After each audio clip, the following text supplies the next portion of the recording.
Hello friends, welcome back to మన ముచ్చట్లు with miss Shravani. ఈరోజు అయితే నేను చికెన్ పులావ్ ఎలా చేయాలో చూపించబోతున్నానండి. ముందుగా స్టవ్ వెలిగించుకొని ఒక పాన్ పెట్టేసుకొని అందులో ఆయిల్ వేసుకొని అది హీట్ అయ్యాక ఒక 3 to 4 ఆనియన్స్ సన్నగా తరుక్కొని ఒక 4-5 పచ్చిమిరపకాయలు, కొద్దిగా కరివేపాకు అండ్ కొద్దిగా పుదీనా వేసేసుకుందాము. అండ్ ఇప్పుడు హోల్ స్పైసెస్ వేసుకుంటున్నానని పట్ట, బగరాకు, అనాస పువ్వు, సాజీరా, ఇలాచి, లవంగా అండ్ కొద్దిగా స్టోన్ ఫ్లవర్ వేసుకున్నాను. ఇవన్నీ వేసేసి బాగా కలిపేసుకుందామండి. ఆనియన్స్ బ్రౌన్ వచ్చే వరకు కలిపేసుకుందాము.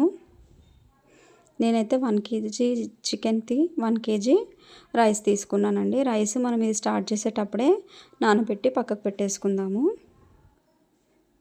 చూడండి, ఇలా గోల్డెన్ బ్రౌన్ కలర్ ఆనియన్స్ వచ్చాక మనం అల్లం వెల్లుల్లి పేస్ట్ వేసేసుకుందామండి. నేనైతే ఒక 2 స్పూన్స్ వేసాను. అలాగే ఒక 2 స్పూన్స్ పసుపు కూడా వేసాను అనమాట. మనం ఇది కర్రీ అండ్ రైస్ కలిపి వండేస్తాం కాబట్టి కొద్దిగా ఎక్కువనే వేసుకుంటే పర్వాలేదండి. చూడండి, ఇలా బాగా కలిపేసి పచ్చివాసన పోయే వరకు ఫ్రై చేసుకోవాలి. ఇప్పుడు మనం ఫ్రెష్గా కడిగి పెట్టుకున్న చికెన్ వేసేసుకుందాము.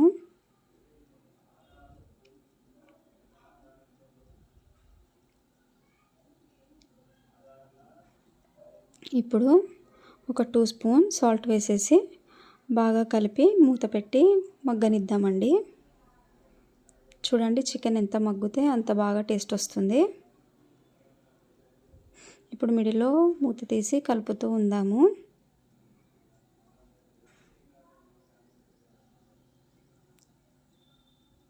చూడండి, ఆయిల్ కూడా సపరేట్ అవుతూ వస్తుంది. ఇంకొద్దిసేపు మగ్గనిద్దామండి. చూసారా, మంచిగా మగ్గిపోయి ఆయిల్ అనేది పైకి వచ్చేస్తుంది. ఇప్పుడు మనం టొమాటోస్ వేసేసుకుందామండి. చూడండి, నేనైతే ఒక 4 టొమాటోస్ వేసుకున్నాను. ఎందుకంటే రైస్ కూడా వేస్తాం కాబట్టి అందులో కూడా సరిపోవాలని 4 టొమాటోస్ వేసుకున్నాను.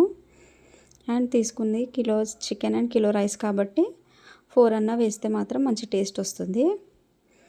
ఇప్పుడు ఈ టొమాటోస్ కూడా మగ్గే వరకు మూత పెట్టి మంచిగా మగ్గించుకుందాము. చూడండి, టొమాటోస్ నుంచి వాటర్ వచ్చాయి కదా, ఈ వాటర్ అన్ని ఇంకిపోయే వరకు ఇలానే ఫ్రై చేసుకుందాము.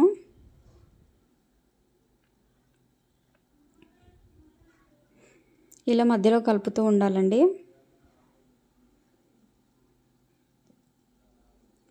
ఇప్పుడు మళ్ళీ మూత పెట్టేద్దాము.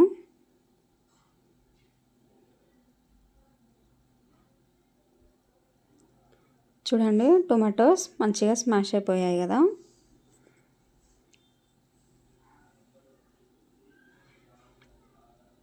ఇప్పుడైతే మనం కారం వేసుకుందాం. కారం మీ టేస్ట్కి బట్టి వేసుకోండి. రైస్లో కూడా కావాలి కాబట్టి నేనైతే 2.5 స్పూన్స్ వేసుకున్నాను. మీరు కారం ఎలా తింటారో దాన్ని బట్టి అడ్జస్ట్ చేసుకోవచ్చు. అది కూడా వేసి కలిపేద్దామండి. కారం వేసాక మూత పెట్టకూడదు, ఎందుకంటే అడుగంటుతుంది. ఇలా కలిపి కారం కూడా పీసెస్కి పట్టే వరకు ఒక 5 మినిట్స్ అలా మగ్గించుకుందాం. చూడండి, ఇప్పుడు ఆయిల్ అనేది పైకి వచ్చేసింది, అంటే పర్ఫెక్ట్గా కుక్ అయినట్టు. ఇప్పుడు మనం ఒక స్పూన్ ధనియాల పొడి వేసుకుందాం.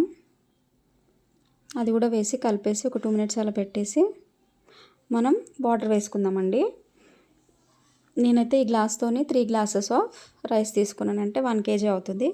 ఇప్పుడు మనం 5.5 వాటర్ పోద్దాం, ఎందుకంటే మనం స్టార్ట్ చేసేటప్పుడే మనం రైస్ నానబెట్టి పెట్టేసుకుంటాం కాబట్టి 5.5 వేస్తున్నాను.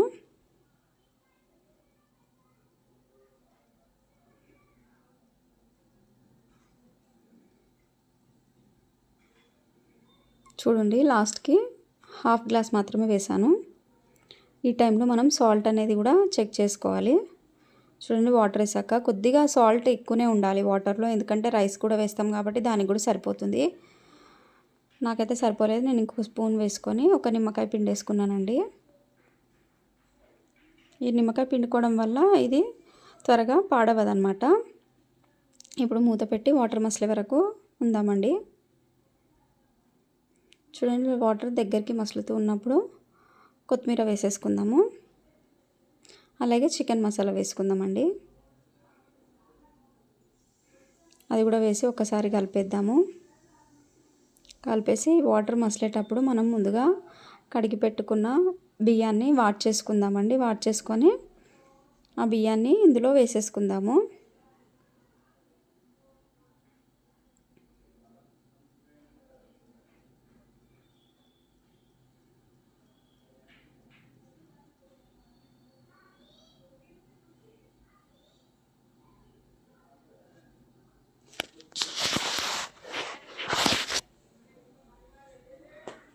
నేనైతే బాస్మతి రైస్ తీసుకున్నానండి. మనం నార్మల్గా ఇంట్లో వండుకునే రైస్ కూడా తీసుకోవచ్చు. బాస్మతి రైస్ అయితే ఫ్లేవర్ బాగుంటుంది పులావ్కి. చూడండి, ఇలా చక్కగా కలిపేసి మనం మూత పెట్టి దాన్ని ఉడకనిద్దామండి. ఇలా మధ్యలో కలుపుతూ ఉండాలి, ఎందుకంటే కిందది పైకి పైన కిందకి రైస్ చేస్తే బాగా ఉడుకుతుంది, అన్నీ ఈవెన్గా ఉడుకుతాయి అన్నమాట. లేకపోతే పైన కొద్దిగా పలుకుగా ఉంటుంది, కింద కొద్దిగా మెత్తగా అవుతుంది.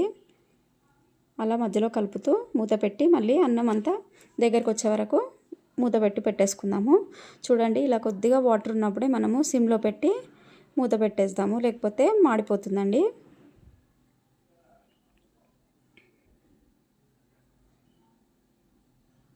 ఇప్పుడు మూత పెట్టి సిమ్లో పెట్టి ఒక 10 మినిట్స్ అలా వదిలేద్దాం. లాస్ట్కి నేను కసూరి మేతి వేస్తున్నానండి. ఇది వేయడం వల్ల ఫ్లేవర్ అనేది బాగుంటుంది. చూడండి, ఒక 10 మినిట్స్ తర్వాత మన పులావ్ అనేది రెడీ అయిపోతుంది.